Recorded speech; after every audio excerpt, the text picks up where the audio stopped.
Welcome to my madness, ladies and gentlemen. Today we're going to be taking a look at this G.I. Joe Classifieds Metalhead Deluxe figure. Alright, so since this is a deluxe figure, obviously we have to talk about the accessories, since in many cases, especially with G.I. Joe Classifieds, that is what makes a figure deluxe. And of course, you can see all the accessories we get with Metalhead here. Everything on him is just one giant, just smattering of accessories. To get some of the smaller ones out of the way, he does come with a little AR-15, he does come with a subgun here, and he does have his knife that fits into its sheath right there. And then we get to all the rocket launchers. And you can see what we've got going on here. You've got these two smaller ones that clip onto the legs, and these two larger ones that clip onto the backpack. And then of course you've got these two cords that run from the backpack to the smaller ones on the legs. All these are individual pieces, and that kind of gets me to what I wanted to say about this figure. While it is really, really cool, and I am so glad that we got all this, because he just looks awesome standing there like that. One thing that I did notice about this figure when I was putting all this together to get him, set up for how I was going to get him displayed on the shelf, I noticed that these accessories, the rockets, the blast effects, and the cords on the back of the backpack, any movement at all, and they all come apart. There are tiny little pegs that plug the blast effect into the rocket itself. These are two pieces that come together.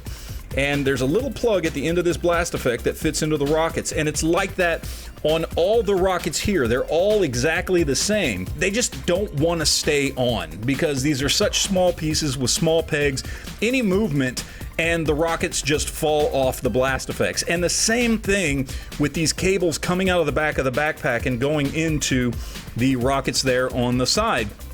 Any movement and these cables just fall out. So, you can deal with that if you'd like. Maybe get him set up just perfectly and then don't touch him. Or you can do what I did, which is I glued the whole thing together. To be honest with you, I glued these blast effects to the rockets, to the missiles that are firing out. So those are one piece. They still tuck in there. You can remove those. Same thing with the big ones here. And then I actually glued these cables into the back of the rocket itself and into the backpack so that I can move him around without having this kind of come apart, without having pieces fall off. Some people will say they hate that idea, and you don't have to do that. I'm just telling you what I did because it was one downside I noticed to this figure. Glue it if you want, don't. That's your call. I did, and I'm happy with it. All right, so as far as articulation goes, it's standard G.I. Joe Classified stuff. There is nothing to talk about here outside of the fact that because of all the accessories on him and this vest that he has over his torso, he is obviously very limited and restricted compared to other G.I. Joe Classifieds figures, okay? There's not a lot of movement you can get out of him. You can get some, but don't count on this guy being, quick kick like that guy back there where he's going to be doing some crazy stuff. Not that you would want that with Metalhead anyway, to be honest. I like him just like this, looking crazy and firing off some rockets there.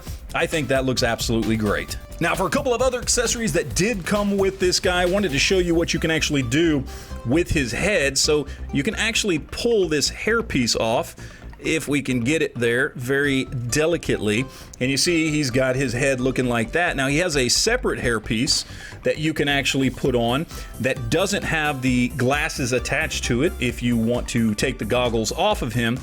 Or there's also a third option here where he's got this kind of armored helmeted look, which, to be honest, I like this one the best. I think that looks absolutely awesome, and so that is how I'm going to have him on the shelf. So here we have him next to Airborne, and here we have him next to Quick Kick, and here we have him next to the new Retro Duke. And just for shiggles, here we have him next to Ultimate Captain America. All right, so let's talk about price here and whether or not this guy is worth it. He retails for $35. I picked this guy up at Target, $34.99 plus tax.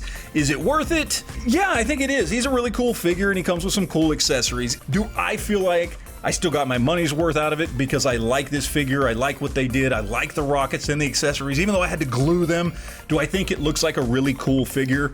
Yes, I do. So for me, it's worth it, and I think for most G.I. Joe Classifieds collectors, you'll probably think it's worth it. Yes, it is an extra $10 for just a few accessories, but it is cool, and I do like the character. I remember when he first showed up on the Dick series in the very first episode, and I remember his original action figure. Like, he's a cool character to find finally add to the collection. I'm glad I picked him up, and I think, again, if you're a G.I. Joe collector, you'll probably think it's worth it too. So that is pretty much it, guys. I appreciate you watching. Let me know in the comment section down below what you think, and always remember to enjoy your collection.